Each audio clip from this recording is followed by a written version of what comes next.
After years of saying no to cruises, I finally gave one a shot because let's be real, cruise ship marketing totally worked on me. A giant ship with endless food and fun port stops, I had to try it. I've always loved travel, but boats were usually my one no-go because I get seasick and motion sickness so easily. Like I can't even breathe in a car. We booked a 4-day trip on Royal Caribbean and I could not stop counting down the days. Come with me to explore a balcony room tour, the food, and also a story time about how I encountered some rude passengers on board too. And then for the fellow anxious vacationers that also have motion sickness, I totally get the nerves that you might be feeling because I felt it too. I did find a couple of things that worked really well for me and I'm going to share them with you and I hope it helps you too. Let's go get ready for this cruise.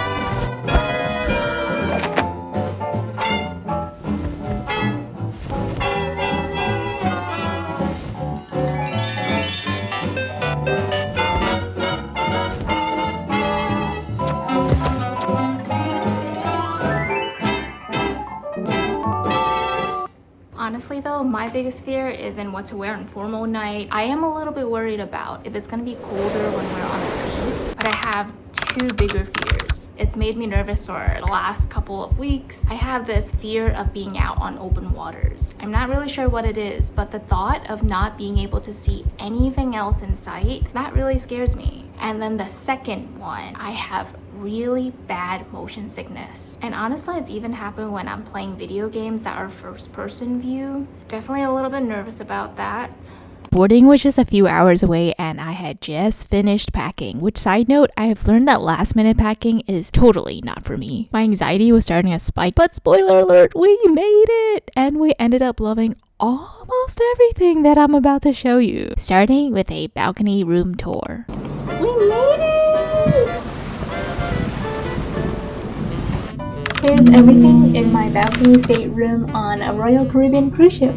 Let's go check it out. Starting from when we enter the room, we have my makeup desk here. I use it as a makeup desk. You can use it for anything else. We have some cabinet space over there. We have a mirror here. We have my charging station here. The room does not come with these outlet chargers. I brought them myself. And then my cell phones are always charged here, or any of my gadgets and digital devices. We have a TV right here. And we have this nice bed right next to the window. And it's just so beautiful to wake up to that every morning. Look how beautiful that is! That's the actual ocean there. And your room attendant will surprise you with one of these cute folded towels. I couldn't catch what this animal was at first, and then I finally figured it out. This is a dog.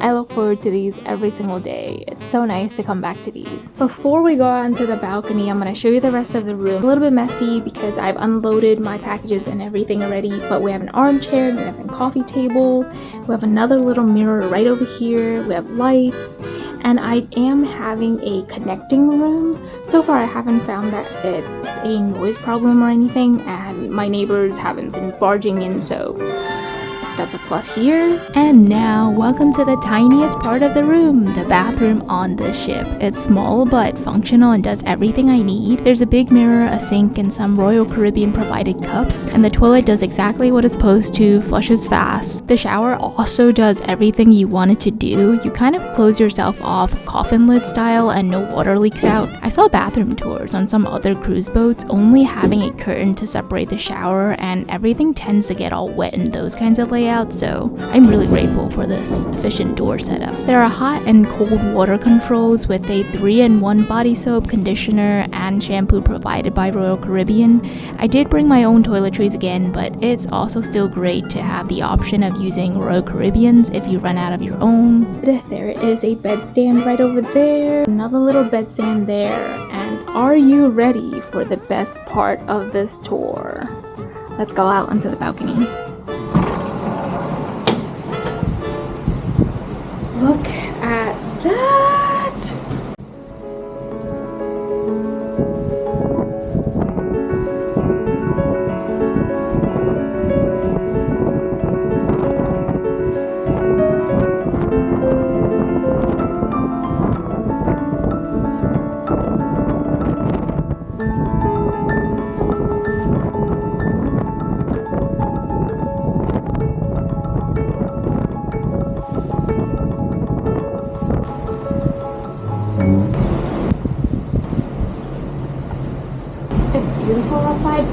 too windy. It might also be cold right now for this. I think this is the best angle that we're gonna get. There's beautiful sunlight coming through the window. I can sit comfortably and my mic can actually pick up my voice. I was so nervous before going on this first cruise. That's so big. It's now the last day of my 4-day cruise and I'm going to miss it so much once I'm back on land tomorrow. It has been a privilege, it has been a luxury. I had 2 really big fears before coming on this cruise trip. I've had quite a few experiences in my life where I've gotten sick before on airplanes, on cars, or on just ferry rides before. So I was worried that I would be maybe too sick to enjoy anything. Only 2 of the 4 days that we were on the cruise was noticeably bumpy, and that was mostly at night or when we were far away from land. On the roughest day, they did put out motion sickness bags just in case. I felt a little bit seasick, but thankfully it was all manageable. Here are the 5 things that helped me the most, ranked by what worked best. My number 1 must-have was Dramamine. I can't imagine going on my next cruise without it. There are a few over-the-counter options, but this one has just been my go-to for years. After taking it, I'd also take a moment to just relax and focus on the horizon while it did its magic.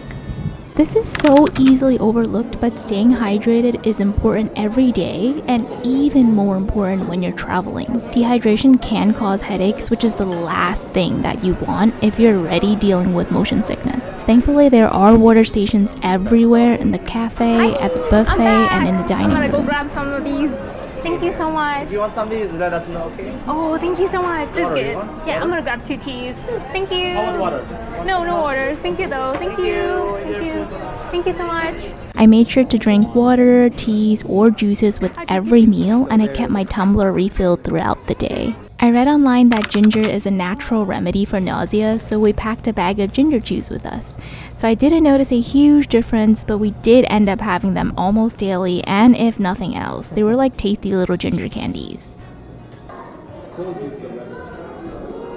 If you're already feeling nauseous on the boat, honestly, it might be better to just let it out. I usually feel a little bit better afterward rather than trying to hold it in. Just be sure that you try to replenish your lost fluids and your minerals, so packing electrolytes is a smart move.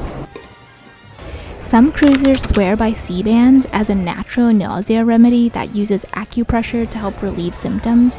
I couldn't tell if they were working on me, but I did wear them anyway for peace of mind alongside the other tips. Using all 5 of these daily tips really helps me enjoy the full 4 days with seasickness mostly under control. And number 2, I had this kind of irrational fear of being on a ship that was traveling far away from land. There was something that made me so scared about the idea of just staring out into just pure ocean, like endless horizon, and nothing for the ship to kind of just sail back to. I don't know why, but that kind of scared me. Grateful that once I got on board, I didn't feel too anxious. When I did though, it helped to play a podcast, listen to music I liked, or just talk with Poe. Honestly, that helped the most. To share some background details about my cruise, this is my first cruise ever. I am on a 4-day itinerary and I'm sailing out of Cape Liberty in New Jersey.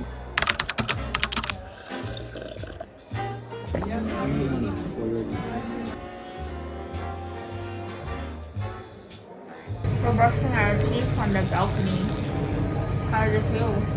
Really nice. Right up there. With only 1 port stop in Halifax, Nova Scotia in Canada. I've never been to Nova Scotia prior to this, but I've always loved Canada, so I was hyped. Spoiler alert, if you are also going to Halifax sometime on your next cruise, or if you're planning on visiting Halifax, or if you're just now hearing about Halifax for the first time from me, Halifax was so chill. It was so pedestrian friendly and it was so peaceful. Cars and buses actually stopped for pedestrians to walk first. The bus drivers and the locals living there were also so smiley and friendly, and it might just be the New Yorker in me talking, but this kindness is something that I really appreciate when I go to any country, and it's the most memorable thing for me when visiting any new city. There's one thing I also noticed that I really appreciated was there were LGBTQ plus flags on hospitals and in churches as well, and that's always a really good sign. I really love when a city is very inclusive, so that was nice to see. So shout out to Halifax, and if there's anyone that's watching this video right now from Halifax, leave me a comment down below of your favorite spots in Halifax so that I can go back and check it out next time. Besides the port stop, the food on board is phenomenal. I think it was amazing. I mostly ate in the main dining room and the buffet for all of my meals. They're both complimentary options, and I found it to be perfect for my first trip. I didn't find the need to have purchased any beverage options or any dining packages. The complimentary options were perfect for the first trip. The Windjammer buffet can get a little bit crowded sometimes.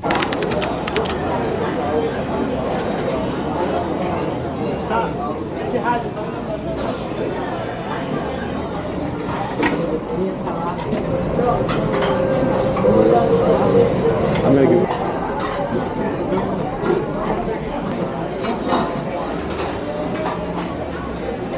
But it had these incredible 360-degree ocean views, and honestly, I just can't complain. When you get to leisurely just walk around and pick out unlimited plates of rotating appetizers, entrees, and desserts, Such a good idea. and plus you're getting quick Tonight we're having and amazing service from the buffet Oh, wow, support you staff did good. working there.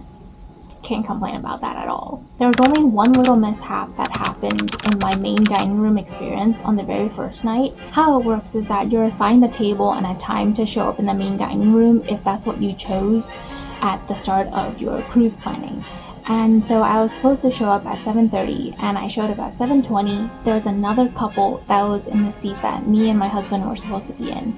Our seating was actually next to the window and it was gorgeous views, but this couple had sat in our seat and it was a little bit of an awkward experience, just kind of watching them kind of not want to let go of our seat, and in the end they didn't, and our server actually didn't do anything to try to help us. They kind of just stared at the whole situation and there were kind of unfriendly vibes all around. But I do believe it was either the general manager or someone in the main dining room who was amazing by the name of Naji. Shout out to Naji, who helped us find another 2-person table. And the servers that were assigned to us in this new seating were amazing. Also shout out to Weena, the assistant waiter. She was phenomenal, so sweet. Thank you so much, Weena. And also to Ian. They were both amazing. They made our dining experience so much more fun. Besides that little mishap though, the dining room was my favorite of the two, and it was open for breakfast and dinner every single day. The food itself was always served warm, and the quality of it was, in my opinion, pretty great. I had prime rib and steak both on the very first night.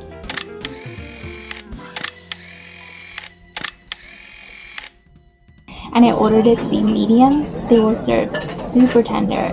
The events and the venues on board were, in my opinion, also top quality too. I am on Liberty of the Seas, which is already one of Royal Caribbean's older boats. I believe it was built in 2007 or something like that, but it feels and looks gorgeous. I like the everyday events that they have on board, and I thought it was a pretty nice itinerary. Orchestra, they're about to kick off the event here in just about a few minutes time. That's going to be at 2 o'clock. And then tonight, 7 o'clock and 9 o'clock in the Platinum Theater, we have our Voices of Royal featuring the cast and music of Saturday Night Fever. There's pretty much some event going on every hour. There's stuff going on from dancing to Zumba to origami for beginners. There's also a casino, a couple of bars, an area for teenagers to hang out, pools, hot tubs, a water slide, and an area that's for adults only to swim in. My favorite venue on board is actually surprising to me too. It's actually the gym, and I have a reason for this. It's just so magical and honestly mind-blowing and insane to be running on a treadmill while you're overlooking the ocean. And I was super lucky because during my very first run on the second day in the morning, I caught dolphins while I was on the treadmill, and they were just hopping out of the water and doing their regular jumps, and that was incredible. The very best show that I caught on board was an ice skating show. The professional skaters were all so talented, and I was in awe every time they would do these crazy tricks like holding onto each other by the waist or by the ankles and still skating beautifully and perfectly. There must be so much dedication and effort and talent to go into being able to dance so beautifully, and I was in awe, and it was just such a privilege to be able to see that. I am also going to a Broadway show tonight, and it's called Saturday Night Fever, so we'll see if that becomes my new favorite event on board.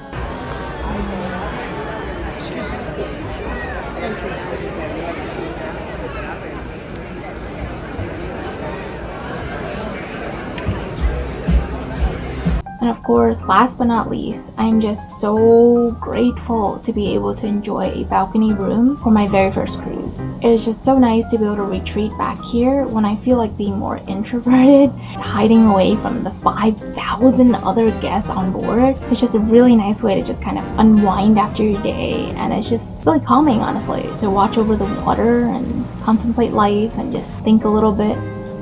Alright, so that is it for me for now.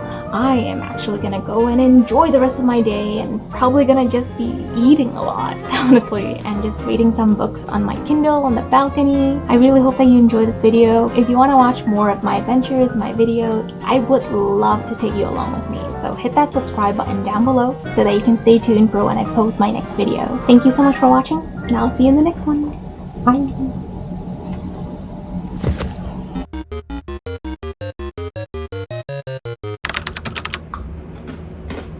This is all that's left of that beautiful blue nail polish that I put on for the cruise. I'm keeping these for nostalgia's sake. I am back home and I'm playing a game that I found after we came back from the cruise. This is my base. What I wanted to show you guys is this. So I missed the cruise so much that you can name your base, and I named this one the Windjammer after the Windjammer buffet. I do actually have a second base in this game. That one is actually named after the next trip. And if you're curious where that is, then please do hit the subscribe button so that you can stay tuned for my next adventure. And I will see you in the next video. Bye!